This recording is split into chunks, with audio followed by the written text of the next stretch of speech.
परम शांति बाबू जी आपका स्वागत है। और आज जो मेरा क्वेश्चन है कि लोग जो है हमेशा मतलब कल्पना के बारे में थोड़ी सी बात करेंगे। जो इमेजिनेशन है उसके बारे में बात करेंगे कि कल्पना भी मनुष्य को कितना विचलित कर देती है। जो भविष्य अज्ञात है उसे भय क्यों।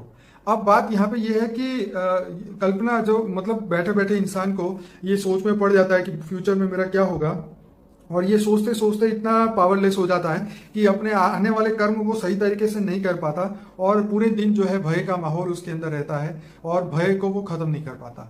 तो ये कल्पनाएं जो नेगेटिव उसके अंदर भय पैदा करती है उसको कैसे खत्म करें।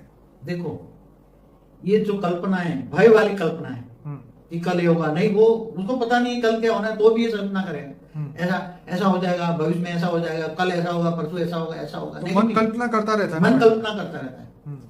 मगर ऐसा क्यों होता है? कल्पना माना उसकी सोच, कल्पना माना सोच ही होती है ना। बिल्कुल। तो उसकी सोच कहां से है? ओके। क्योंकि ये आत्मा अनेकों जन्म से जन्म मरण के चक्र में आई हुई है। ठीक है। इसलिए सबकॉन्शियस माइंड में सब नेगेटिविटी भरी पड़ी है। जन्म मरण के चक्र में आई तो सब नेगेटिविटी भरी है ना। ठीक है। सारा रिकॉर्ड भरा है ना अनेकों जन्मों का। सत्युग त्रेता द्वापर कलयुग से गिरती गिरती गिरती कला में आई थी, जिससे अगले अगले युगांतर में, इसे अगले युगांतर में, इसे अगले युगांतर में, आत्मा कितने करोड़ों वर्ष जन्म मरण के चक्र में आएंगे। तो जब आत्मा के सबकॉन्शियस माइंड में नेगेटिव रिकॉर्ड ही भरा पड़ा है, पूरी कहानियां, पूरे जन्म मरण की कहानियां उसके अंदर सबकॉन्शियस माइंड में पड़ा होता है ना।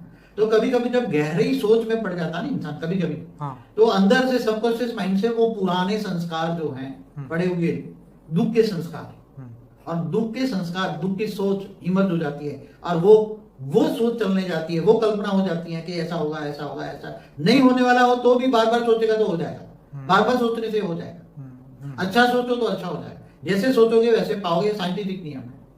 इसलिए उसका ये तो बाबू जी कई लोग ये भी कहते हैं कि आप योग में जाके ये सोचते हो कि आप उस ब्रह्मांड में से ऊपर जा रहे हो, तो ये भी एक कल्पना है और कुछ नहीं। कल्पना नहीं, क्योंकि ब्रह्मांड तो रियलिटी है ना।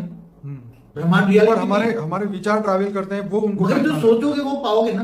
तुम अभी यहाँ आत्मस्वरूप में बैठकर तुम निराकारी स्टेज बना के सोचोगे मैं परमधाम में हूँ, निराकार हूँ, ठीक है, निराकार हूँ, ठीक है, और तुम परमात्मा से पावर ले रहे हो, ठीक है, ऑलमाइटी ऑथोरिटी से तुम पावर ले रहे हो, तो तुम्हारी आत्मा में पावर आ रही है, वो अनुभव कर रहे हो ना। ठीक है। तुम परम धाम में बैठे हो तो वो निराकारी स्टेज के अनुभव कर रहे हो ना।